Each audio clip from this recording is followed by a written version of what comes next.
Salut à tous, mesdames, mesdemoiselles et messieurs. Merci encore pour une bonne fois d'être avec nous pour ce grand face-à-face vérité avec le professeur Moussa Issoufou depuis sa position. Nous allons parler aujourd'hui des élections présidentielles 2020, 22 février prochain. Vous n'êtes pas sans savoir que aujourd'hui, le Togo abrite ces élections pour faire valoir ce que de droit. Mais la question que nous nous posons, est-ce que toutes les conditionnalités sont réunies pour aller à ces élections? Le professeur Issoufou Moussa est avec nous pour répondre à nos doléances. Mais avant cela, je voulais quand même vous dire qu'il y a un grand événement. Donc ce grand événement, ça sera ces élections de 22 février 2020 au Togo, du 18 janvier 2020 au 23 février 2020. Tempo Afrique TV prendra la responsabilité de couvrir ce programme avec tous les programmes de Tempo Afrique, que ce soit Grand Débat, édition spéciale, Journal de l'Afrique, Chronique de la semaine. Cela va être avec la participation effective de tous les panélistes politiques de la diaspora et des journalistes attitrés de Tempo Afrique. Pour donc participer, appelez tout simplement le numéro qui est sur votre écran. Appelez donc le 612 804 02 95 ou encore 612 224 20 20.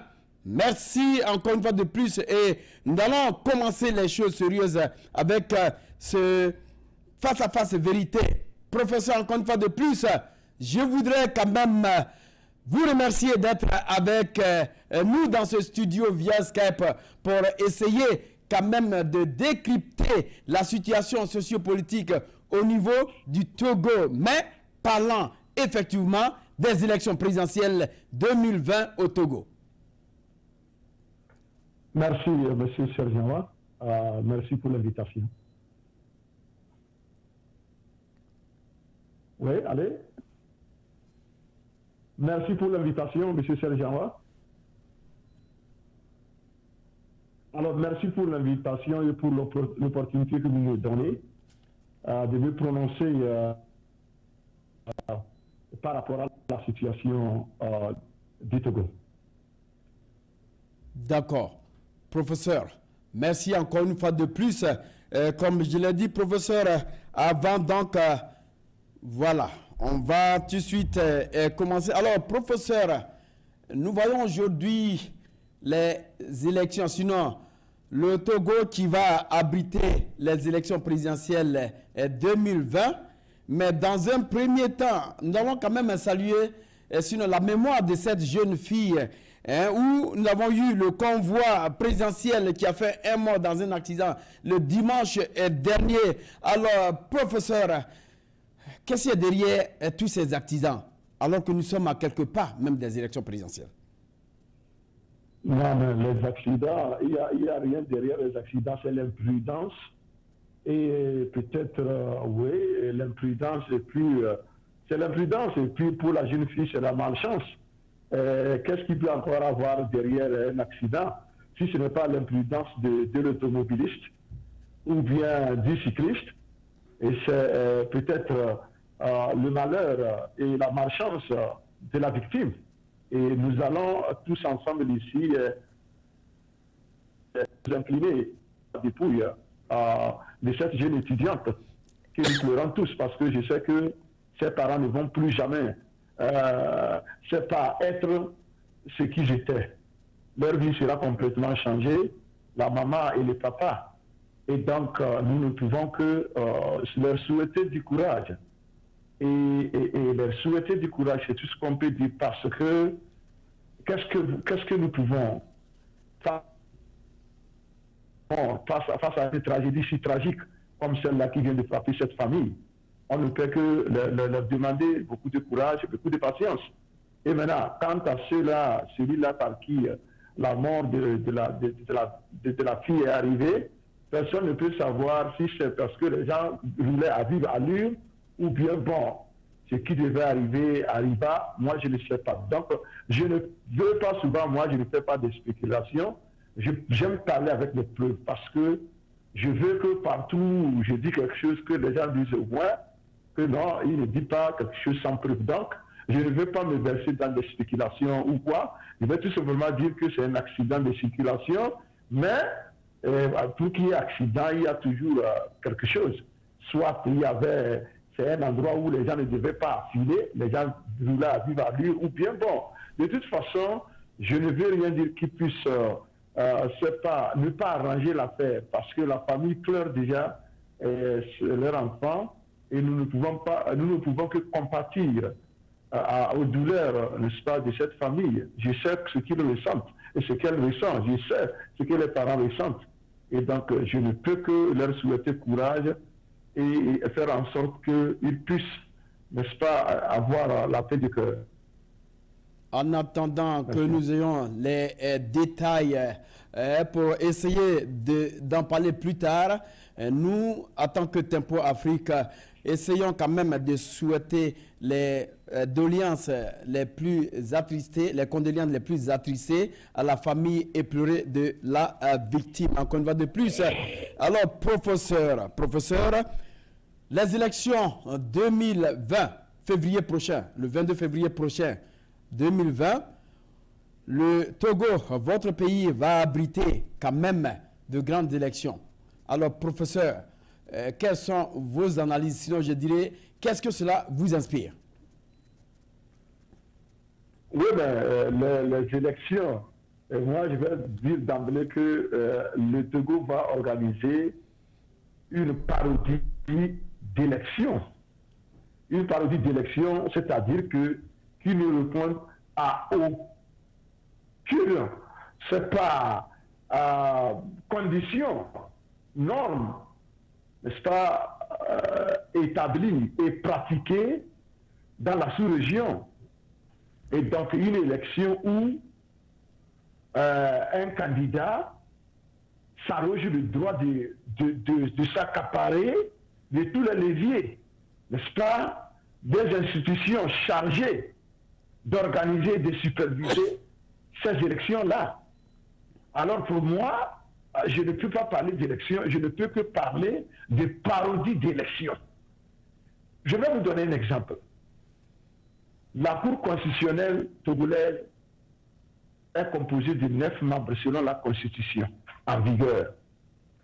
Maintenant, sous prétexte d'une pseudo-recomposition de la Cour suprême constitutionnelle, on la recompose à moitié, c'est-à-dire qu'on reconduit presque tout ce qui était et on laisse seulement deux côtés. Donc, il y a maintenant 7 sur 9 membres de la Cour constitutionnelle qui vont maintenant se permettre de valider les candidatures à ces élections-là et, si possible, certifier les résultats. S'il vous plaît, vous avez vu ça où? Vous avez même à l'époque où, bon, il y avait des dictatures, même il y a des gens qui n'ont pas organisé une élection avec une cour constitutionnelle à moitié. Il n'a jamais fait, même quand au temps du parti unique où on sait qu'on vote pour une seule personne, on fait tout pour au moins que la Cour constitutionnelle soit composée de façon complète et normale. Alors si je me base sur seulement ça, quiconque peut, n'est-ce pas, me démentir ce que je dis, je lui lance un défi de venir me prouver le contraire. Et ça sera une parodie d'élection. Ça ne sera pas, on ne peut pas appeler ça élection. D'accord. Merci, professeur. Allez-y, professeur, allez-y. À moins que, comme nous le disons, que les candidats déclarés se mettent, c'est pas, au travail maintenant pour exiger l'arrêt de ce processus et la création des conditions, des conditions minimum que chacun puisse, s'ils veulent vraiment y aller, et s'ils veulent que les gens les prennent au sérieux, il ne faut pas qu'ils se taisent. Parce que leur silence là m'inquiète.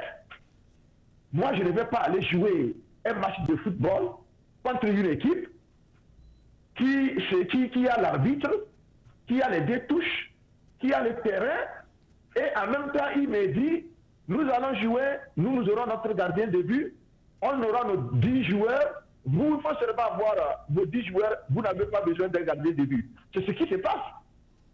Alors, regardez tout l'avantage que l'équipe adverse a. Les arbitres, les 3 arbitres, comment on appelle ça, le terrain, le gardien de but, que nous n'avons pas. Le ballon est fourni par lui aussi.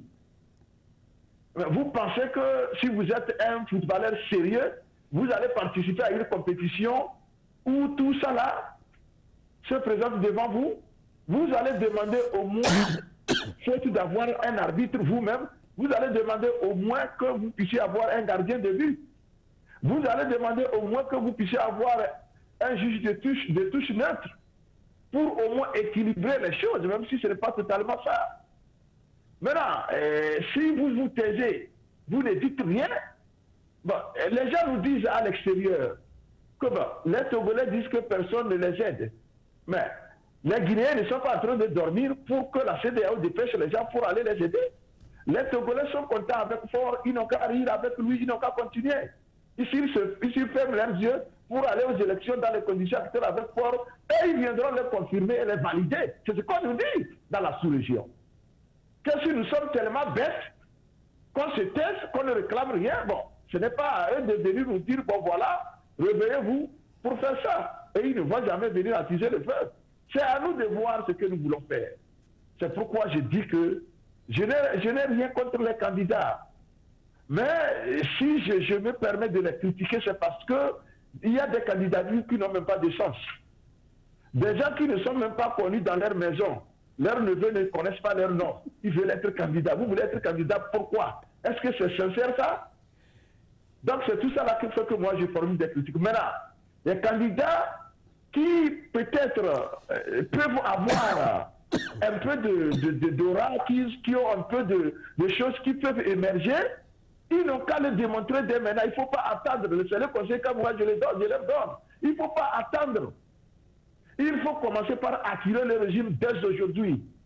Pour que le régime sache qu'il ne peut pas organiser des élections dans ces conditions-là. Vous n'allez pas les accepter. Et au même moment, nous qui disons que non, ce n'est pas comme ça qu'il faut. Nous aussi, on va se mobiliser. On aura, c'est sûrement, à coup sûr, on aura un point de convergence quelque part, et les participationnistes et les non-participationnistes, on aura un point de convergence pour vraiment mettre à rude épreuve ce régime vomi par les 98% des Togolais. Alors, professeur, on vous comprend. On vous comprend, professeur. Un peu longtemps de cela, nous avons dit que avec les législatives, ces législatives n'auront pas lieu compte tenu de leur transparence. La mairie aussi, les municipaux aussi, la même chose.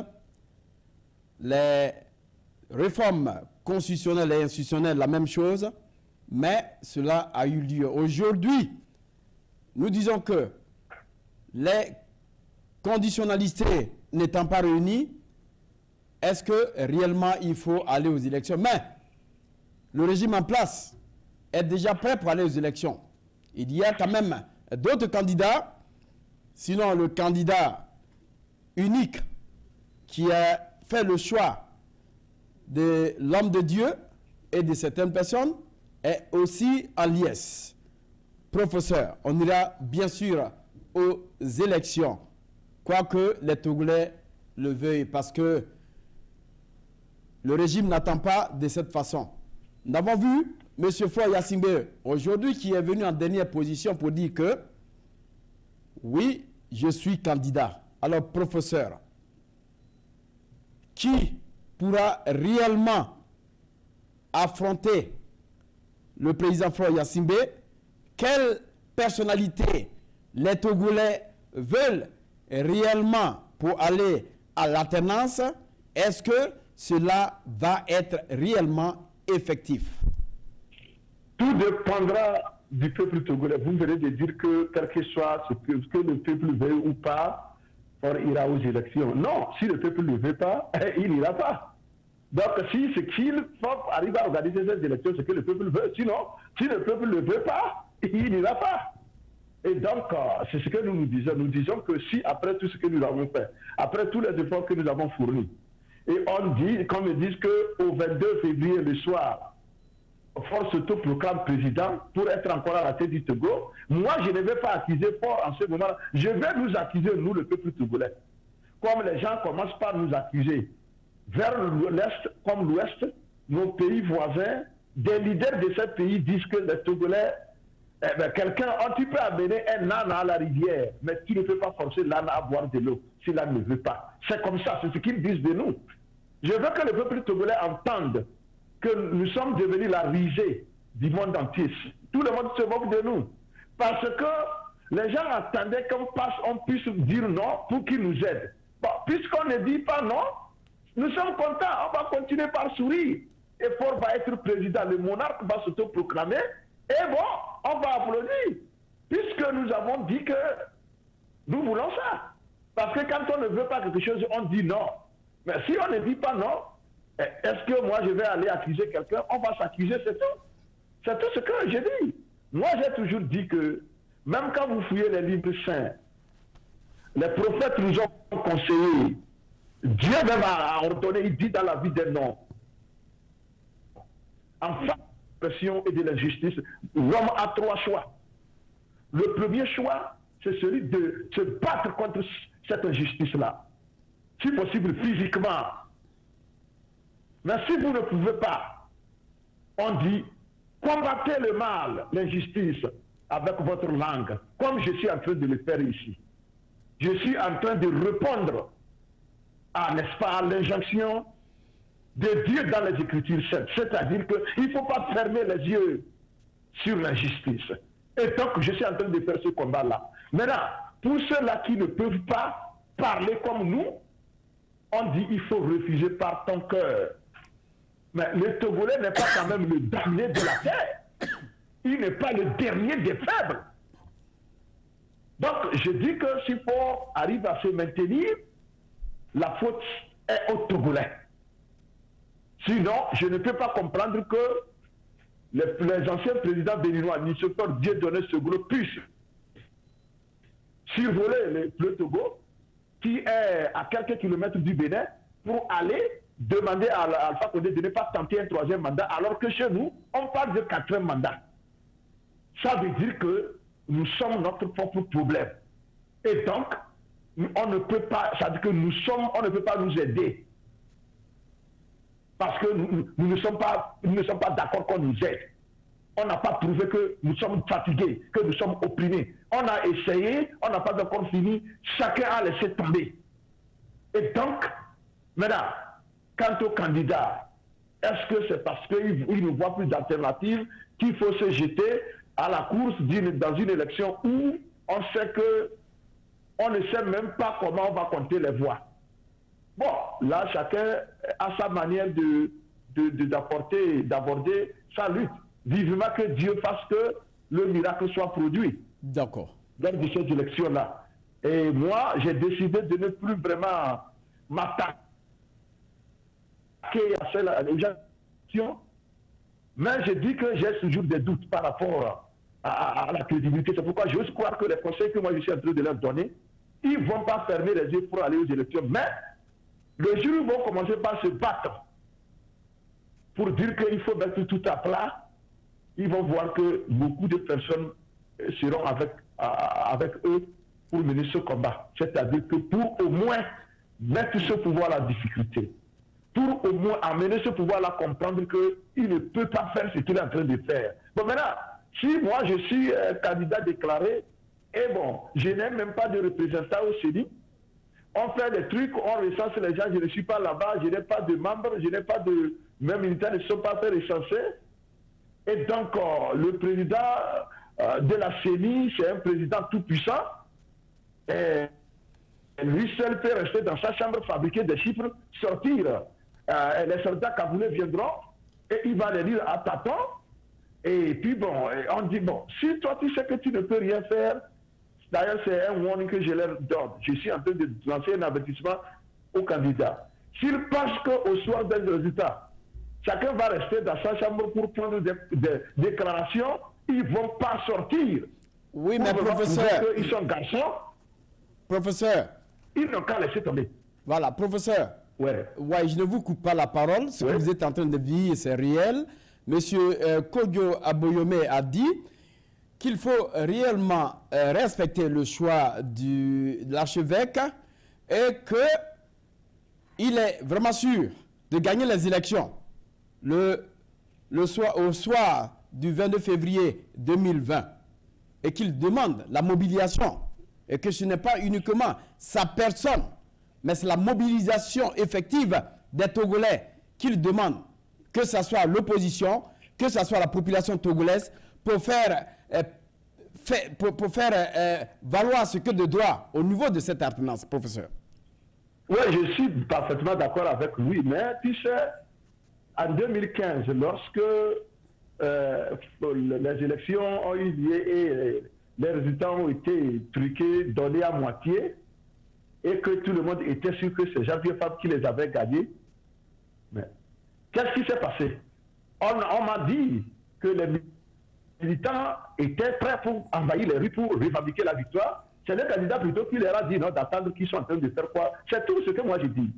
Il dit s'il y a encore un candidat à l'élection là, qui n'est pas prêt, n'est-ce pas, à faire face à tout ce que le RPT va sortir en tant que candidat, c'est-à-dire à conduire le peuple qui serait sorti pour l'aider, la personne ne mérite même pas d'être candidate. Elle n'a qu'à retirer sa candidature. Mais si la personne sait que au soir, parce que moi je sais que le RPT ne peut pas gagner une élection au Togo, jamais. François Bokra a situé l'électorat du RPT à 10%. Lui, il a été là-bas, il a été ministre de l'Intérieur, il a dit, beaucoup l'ont confirmé. C'est pourquoi d'ailleurs le RPT maintenant, ils ont créé une tactique. La campagne, l'expédition punitive qu'ils sont en train de mener dans le nord là-bas, c'est pour faire fuir les gens afin que seulement les RPTistes restent. Même s'ils sont d'ici, ils vont voter, on dit à Bakulo, tout le monde a voté RPT. C'est ce qu'ils veulent. Alors j'ai dit que, au faute d'arrêter les gens qui veulent aller aux élections, je leur dis, il ne faut pas commettre de bêtises.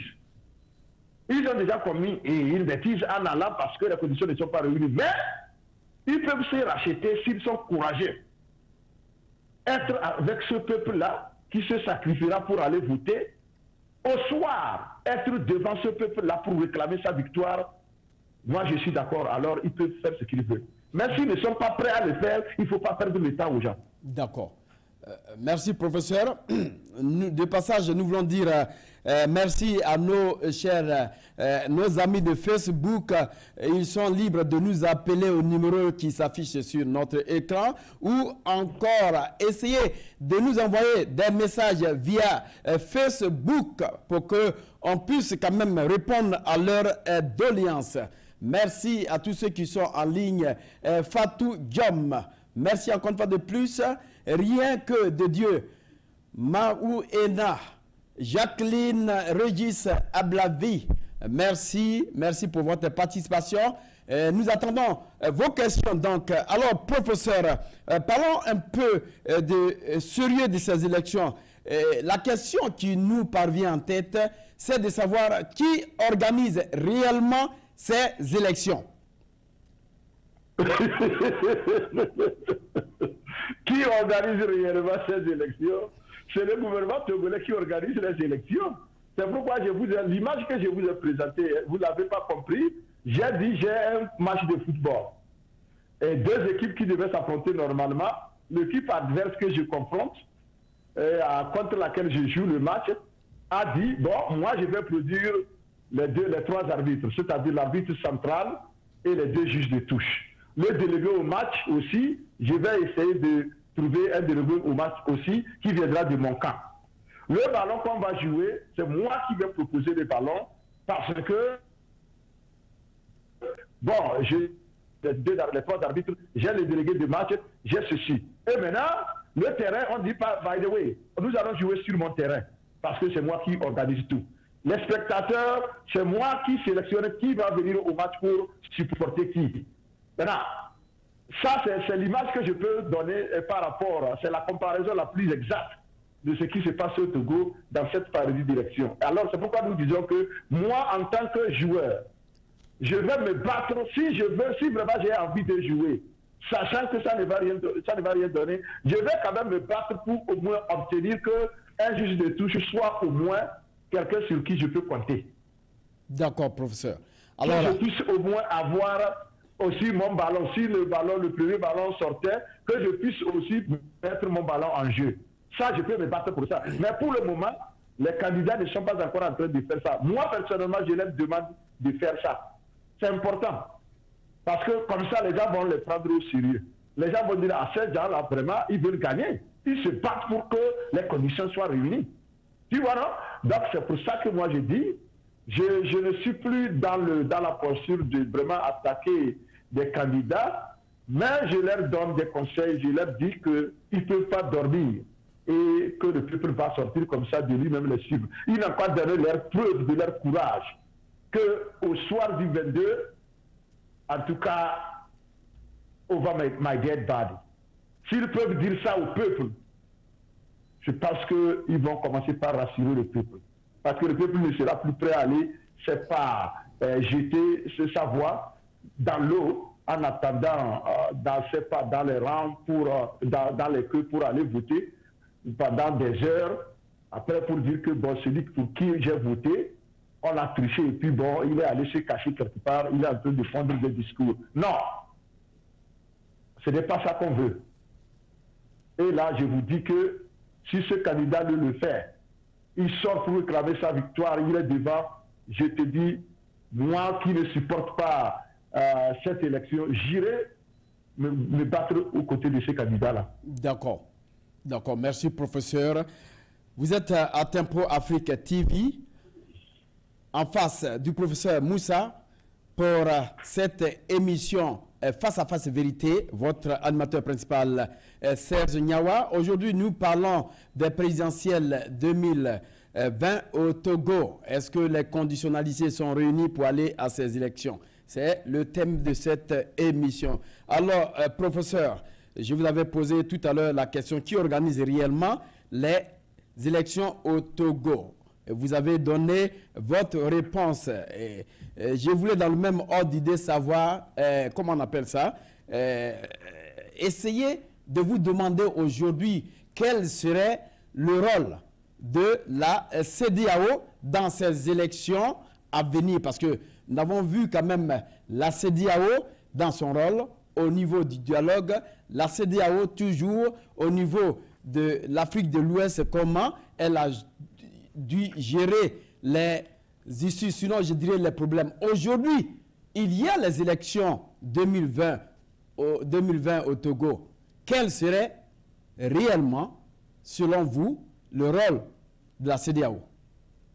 La CEDEAO en tant qu'institution, le rôle que la CEDEAO en tant qu'institution jouera, Fort connaît déjà le rôle, c'est pourquoi il se présente. C'est-à-dire que la CEDEAO lui a donné des feux verts, va te présenter, fais la pagaille que tu faisais, gagne, nous sommes avec toi. Maintenant, si on prend les chefs d'État individuellement, c'est là où les choses changent. Et donc, je me refuse d'attaquer la CEDEAO en tant que chef d'État individuellement, mais en tant qu'institution, je vais l'attaquer. Parce que je sais que parmi les chefs d'État, par exemple, le chef d'État du Niger a été clair. Il a été clair par rapport à sa position sur le 4e, 5e, 3e mandat. Donc, je ne vois pas un Mamadou Youssoufou en train de supporter le 4e mandat de force. Jamais. Il ne le ferait pas. Mais en tant qu'institution, c'est là où il y a des brebis galeuses qui font à leur tête. Et donc, je dis que moi, j'étais l'un des gens qui avaient demandé à ce qu'on refoule la mission de la CEDEAO qui est arrivée parce qu'elle venait, c'est comme si elle est en train de tourner le couteau dans notre plaie. C'est la méchanceté. Quand ils sont venus, on ne les a pas refoulés. Qu'est-ce qu'ils ont fait de bon? Qu'est-ce qu'ils ont fait de bon? Est-ce qu'ils ont pu faire arrêter les RPT? Ils ont pu faire recomposer la Cour constitutionnelle comme il le faut. Ils ont pu recomposer la CENI.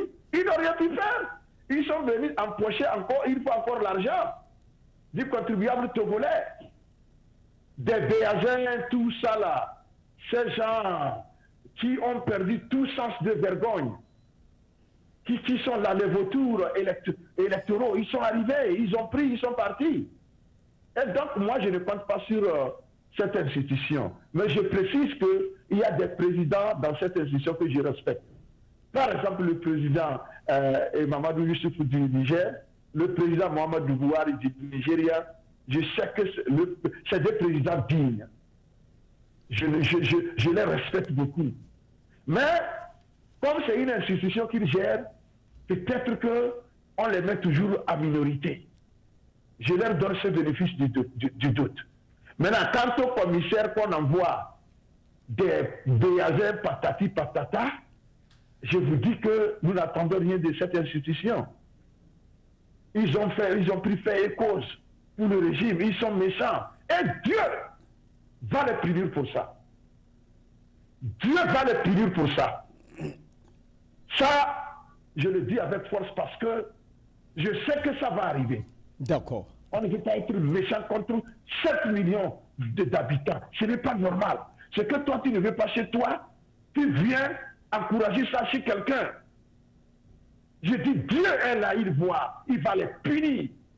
Ces histoires de Béazin et autres. D'accord. Merci professeur. Vous avez dit tout à l'heure que vous n'allez pas quand même les agresser, mais vous avez continué. Alors professeur, pour ces élections présidentielles 2020 au Togo, la CENI a enregistré que 348 Togolais de l'extérieur sur 6 pays. Je dis bien 348 Togolais de l'extérieur sur tout pays. Alors, la question que nous nous posons, qu'est-ce qui n'a pas du tout marché? Et puis, ce qu'on nous dit ici, les conditions d'enregistrement, nous avons la carte d'identité nationale, le passeport, tous ces deux documents en cours de validité, la carte consulaire, au moins de 6 mois. Alors, professeur, qu'est-ce qui n'a pas marché pour cette CENI qui nous apporte le chiffre de 348 personnes enregistrées au niveau de la diaspora sur 6 pays. Je dis bien sûr 6 pays. Oui, je vais dire que dans les 6 pays-là, le total de la population, je vais faire ça au rabais, au moins on peut avoir au moins 900 à 1 million de Togolais dans les 6 pays réunis. Et donc si sur 1 million de Togolais, disons 900, je ne vais pas aller trop, 900 000 Togolais qui résident dans ces pays, et que les gens veulent organiser une élection qui n'est pas une parodie d'élection, on recense seulement 300 et quelques et on est content. Monsieur Serge, vous-même, est-ce que vous n'avez pas la réponse à votre première question dedans, que j'ai donné déjà, que c'est une parodie d'élection? On recense 350, ce n'est pas 350 000, 350 personnes, des 900 000 Togolais. Et on dit qu'on va voter. Nous ne sommes pas en train d'aller à l'élection d'un major de classe en terminale B. Ce n'est pas ce que nous faisons. Nous sommes en train d'aller à une élection pour élire un président de la République. Ce n'est pas une élection d'un major de classe dans un village donné. Non. Mais que les gens soient sérieux. Le fait même que ces gens-là n'ont pas eu honte, ils ont parlé de ça. Moi, j'ai cherché là où me cacher, je n'ai pas pu. C'est-à-dire que vous allez dire au monde entier que vous avez fait recensement dans 6 pays et vous avez recensé seulement 300 et quelques et vous avez le kilo d'aller publier ça. Vous n'avez pas honte. Donc voilà pourquoi nous disons que c'est une parodie d'élection. C'est tout. D'accord, une parodie d'élection. Professeur, nous continuons avec le 4e mandat du président Faure Gnassingbé. Est-ce que nous pouvons dire réellement si le président Gnassingbé défie réellement les Togolais? Oui, mais c'est un défi qu'il a lancé au Togolais.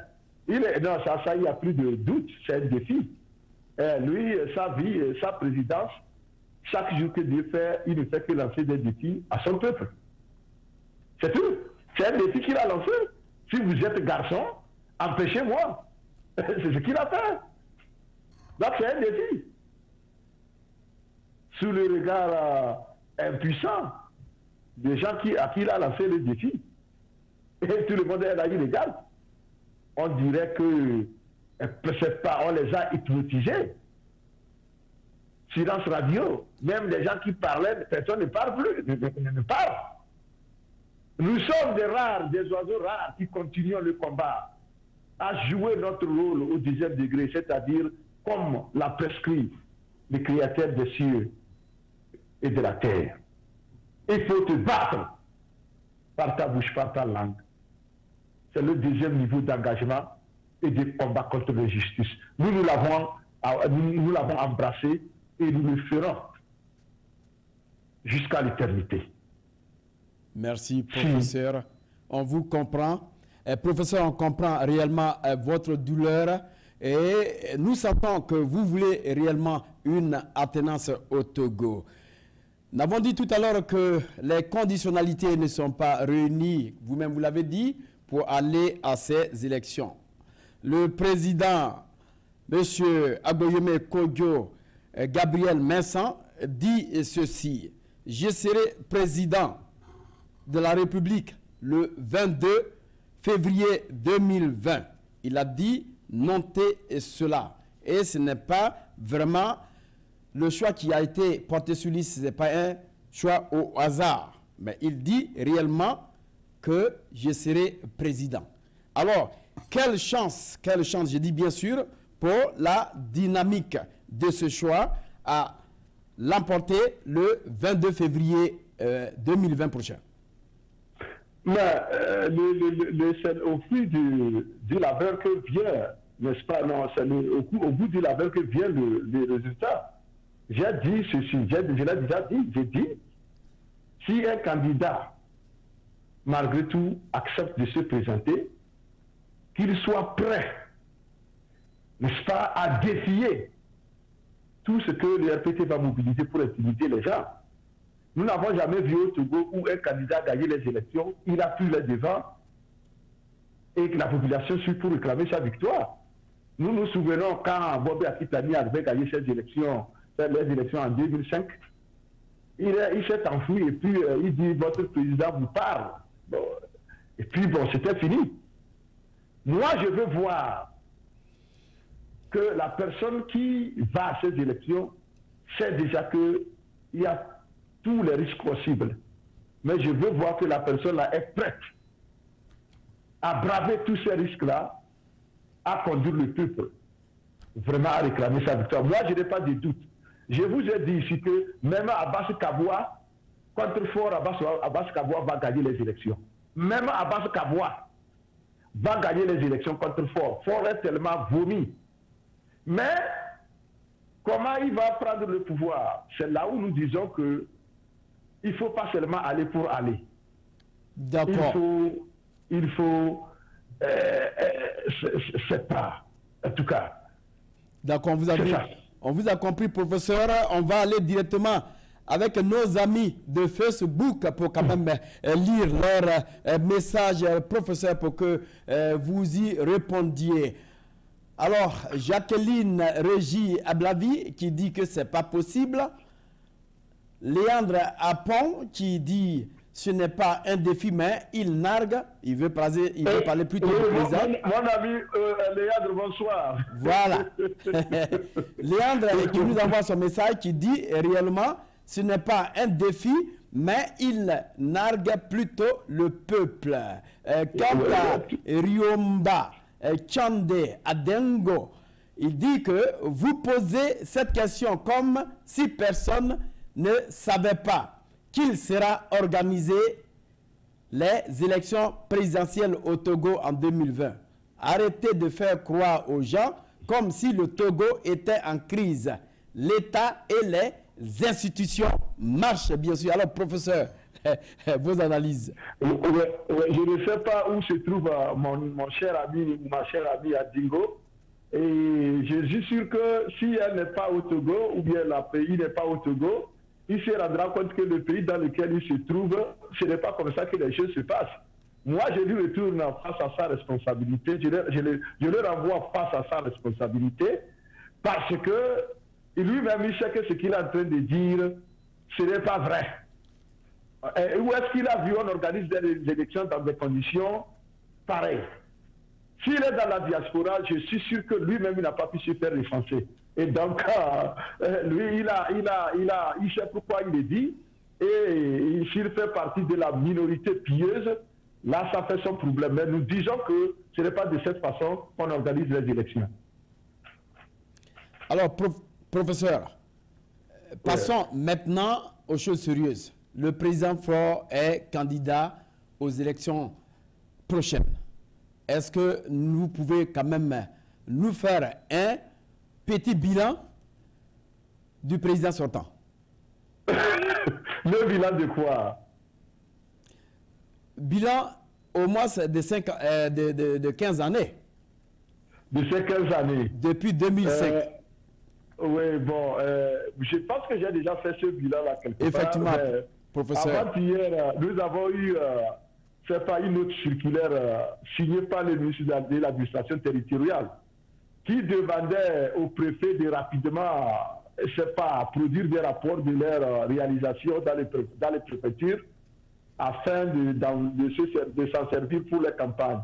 Chez nous, on dit c'est le jour de la chasse qu'on cherche les chiens. Ils sont en train de chercher les chiens le jour de la chasse.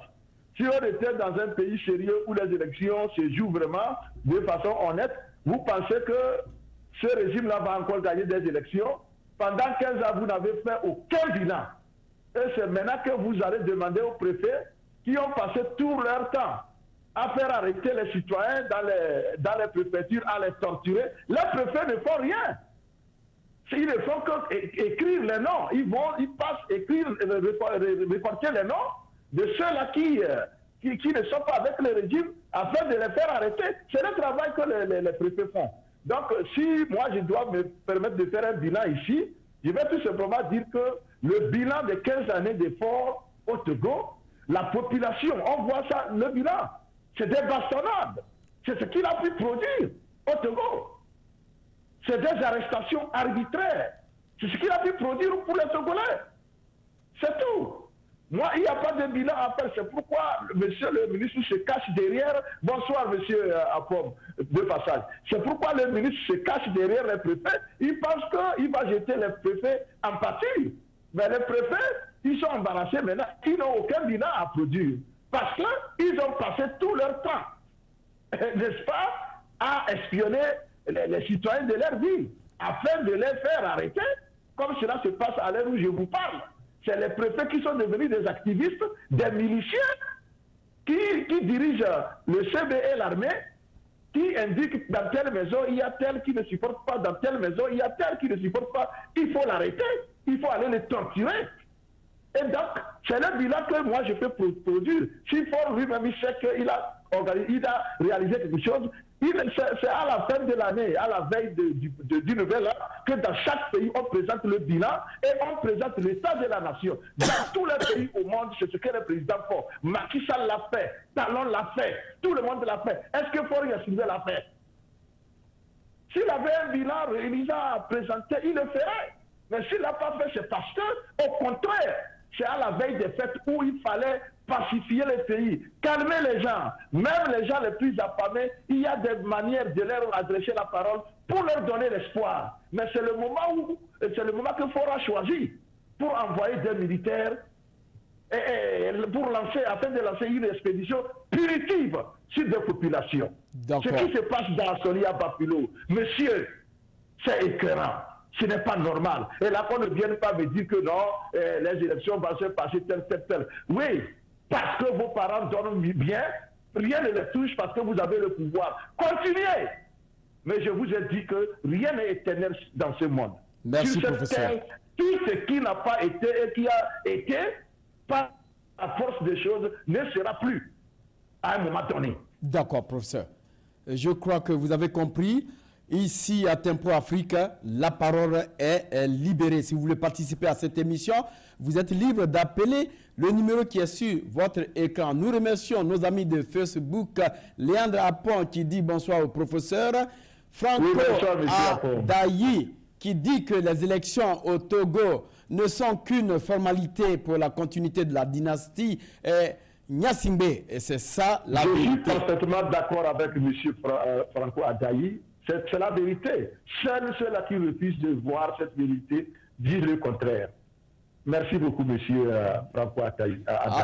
Alors, professeur, vous avez parlé quand même de ce bilan. Alors, quelle note vous affichez à ce bilan, professeur? On n'a pas encore inventé. Chez nous, vous savez qu'en Amérique, nous utilisons les lettres de A à F pour donner des choses. On vient de m'envoyer encore d'autres bilans si négatifs. Plus de 1000 morts depuis 2005. Le plus grand hôpital du Togo sans scanner. Ça, c'est des bilans tellement frappants qu'on vient de me présenter. Merci beaucoup pour l'aide parce que j'ai besoin des aides mémoire. Parce qu'il y a tellement de bilans négatifs que je ne sais par où commencer. Merci beaucoup, mon frère Apom. Donc, je disais que si je devais donner une note, la note F même sera, je serai trop magnanime pour donner une note F. Parce qu'en Amérique, F c'est 50%. Donc la lettre n'existe pas dans le système de notation que moi je connais. Donc pour le moment, moi je ne sais pas, hein, il n'y a pas de note. Je vais seulement faire des commentaires et je vais dire, il faut aller recomposer votre devoir. C'est ce que je vais dire. Merci, professeur. Nous continuons. Vous avez déjà vu, je vais continuer donc de lire, professeur, même si vous avez déjà dit certaines choses. Quant à Jacqueline Régis Ablavi, elle dit ça va se terminer quand? Léandre, qui parle quand même de bilan de 15 années, est en première position, plus de 1000 morts depuis 2005. Et encore le plus grand hôpital de Togo sans scanner. Alors, la principale réalisation de Frère Gnassingbé durant ces dernières années, d'après Farida, elle se situe à un bilan nul. C'est ce qu'elle dit. Merci. Alors, professeur, en face de tout ceci, voilà la question que nous sommes en train de nous poser. Sommes-nous en train de combattre le système Franco-Gnassingbé ou la personne de Frère Gnassingbé pour faire valoir ce que de droit quant à l'alternance 2020 recherchée? Oui, mais c'est le système qu'il faut combattre. Fort n'est pas là-bas de lui. C'est-à-dire qu'il veut être là. C'est un gars qui aime le pouvoir. Lui-même, il veut être là. Mais si le système ne le supporte pas, il ne sera pas là. Donc, c'est ça. Donc, c'est une conspiration entre la personne de Fort et le système que lui-même a pris en otage, mais qu'il présente comme le preneur d'otage. Parce qu'il dit aux gens que c'est le système qu'il a pris en otage, mais c'est lui qui a pris le système en otage. La fois passée, quand il est allé dire oui, les gens, les vieillards qui sont à côté de lui, qui applaudissaient, les gens disent qu'ils ont confié à leurs parents qu'ils ne sont pas contents, mais ils sont obligés. Donc, tous, ça veut dire qu'ils sont dans un panier à crabe. Chacun se pince l'autre. Bon, et ils sont là, quelqu'un veut sortir, il le tire, il le ramène dans le panier, toi tu ne sors pas avant moi. C'est comme ça, ils sont en train de vivre là-bas. Les gens qui applaudissaient là, quand ils regardent vraiment le visage de ces gens-là, ils ne sont pas contents. Ils s'attendaient à un miracle, c'est-à-dire que Ford dira, j'ai libéré le pouvoir, chacun peut aller aussi tenter sa chance. Mais malheureusement, ces gens-là, ils n'ont qu'à faire sécher leurs rêves. Parce que ça n'arrivera pas. Parce qu'ils ont déjà signé ce pacte-là, ils ont dit, nous, nos parents nous ont maudits, on ne peut jamais être président. C'est toi seul qui peux être président, on te soutient. Bon, ils n'ont qu'à continuer. Ils n'ont qu'à les soutenir, ils n'ont qu'à aller. Donc c'est un système. Ce n'est pas la personne de Fort qui est... C'est tout un système. Mais néanmoins, le système-là est pris en otage par Frère Gnassingbé. Et donc, son départ pourrait bouleverser ce système-là et tenant surtout. D'accord. Alors, professeur, voilà encore une fois de plus votre ami, monsieur Christian Tchoumoua, qui dit au niveau de ces élections présidentielles 2020 qu'à part Front, aucun candidat en liesse n'a l'expérience pour la direction d'un pays. Et voilà ce qu'il continue de dire dans tous ceux qui s'annoncent aujourd'hui, qui ont l'expérience nécessaire pour une direction. Quelle est cette personne-là, à part Front? Je vais répondre.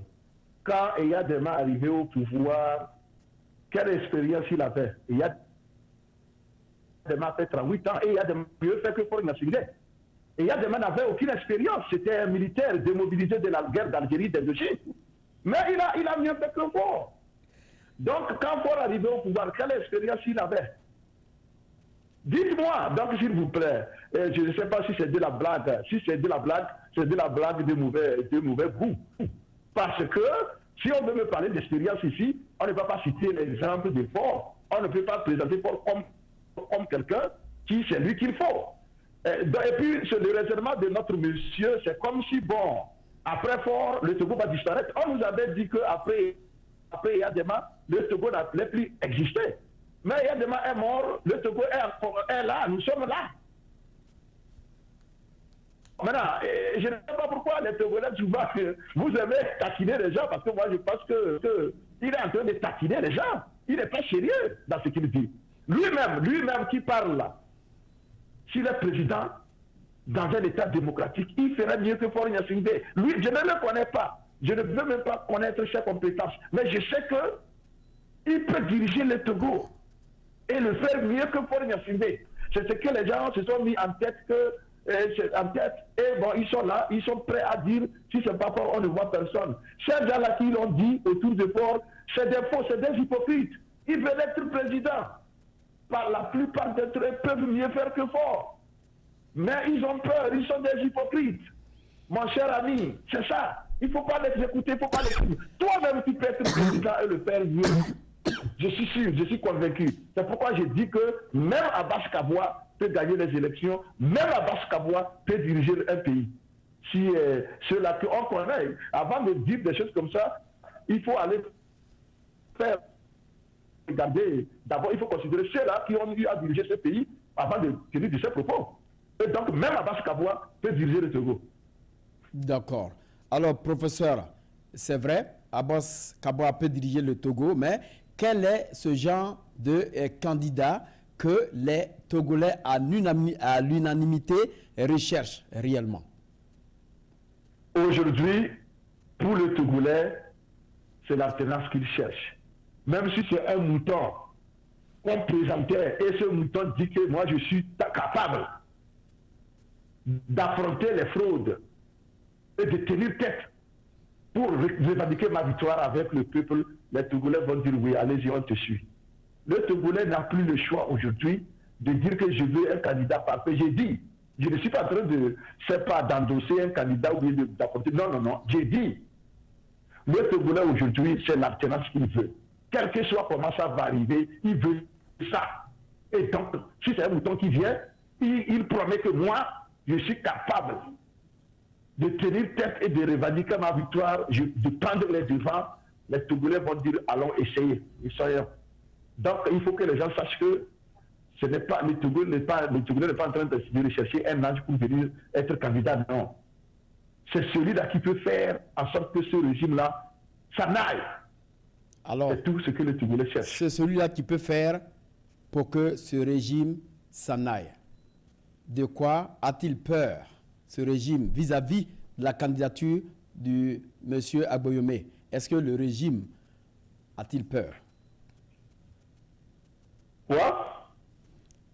Je demande, la candidature de M. Aboyomé, est-ce qu'elle inquiète réellement le régime en place, au vu de ce que vous êtes en train de dire? Et moi, je dis que je ne veux pas aller au niveau des particularités. Je dis que même le jeune collégien de Papouda, s'il est candidat, il va inquiéter le régime. Parce que le régime ne compte sur rien. Le régime, le pouvoir fort ne repose que sur la tricherie et la force brute. Et donc, si n'importe qui, dans les conditions normales, l'effort doit trembler. Parce que les gens ne vont pas voter pour lui. Personne, quand Togolais ne votera pour lui.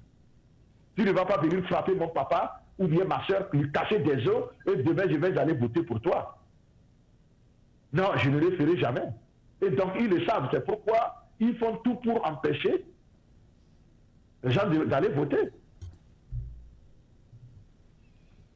Merci, professeur, pour tous ceux qui nous suivent. Vous êtes à cette émission Face à Face Vérité avec le professeur que je reçois aujourd'hui sur mon plateau pour parler des élections présidentielles 2020 au Togo. Quelles sont les conditionnalités qui sont réunies réellement pour que le Togolais aille aux élections? Professeur, une fois de plus, merci pour cet appel. Merci pour votre contribution. Je vous laisse tout simplement le temps, professeur, pour essayer de venir à bout de souffle avec votre dernier mot. Bon, merci beaucoup, M. Serge Jawa. Je vais d'abord envoyer un coucou à tous les tempos spectateurs qui nous ont fait honneur. C'est pas en venant, en participant à cette émission. Je pense que c'est grâce à eux que nous émettons et que nous sommes, nous sommes sur ce plateau avec leur rapport, malgré tout ce qu'ils disent, malgré les critiques, tout ça là, et avec leur support et comment appelle-t-on, leur éloge qui nous envoient, leurs salutations, tout ça là nous acceptons tout et nous les remercions beaucoup pour avoir participé à cette émission. Et je leur rappelle que c'est grâce à eux que nous sommes contents de venir partager avec eux ce que nous pensons de la situation. Maintenant, quant à ce qui concerne la situation du Togo, je vois que demain, il y a un appel qui est lancé, demain 13 janvier, les Togolais qui passent demain, il faut lancer la mobilisation demain en commémoration, n'est-ce pas, de l'assassinat du père de l'indépendance, Sylvanus Olympio. Et je supporte et je soutiens cette initiative. Je souhaite vivement que les Togolais puissent sortir, ne serait-ce que pour rendre hommage, un vibrant hommage à ce combattant qui a été arraché très tôt, n'est-ce pas, aux Togolais, et que peut-être demain soit le début du commencement, n'est-ce pas, de la vraie résistance que nous avons toujours souhaité avoir.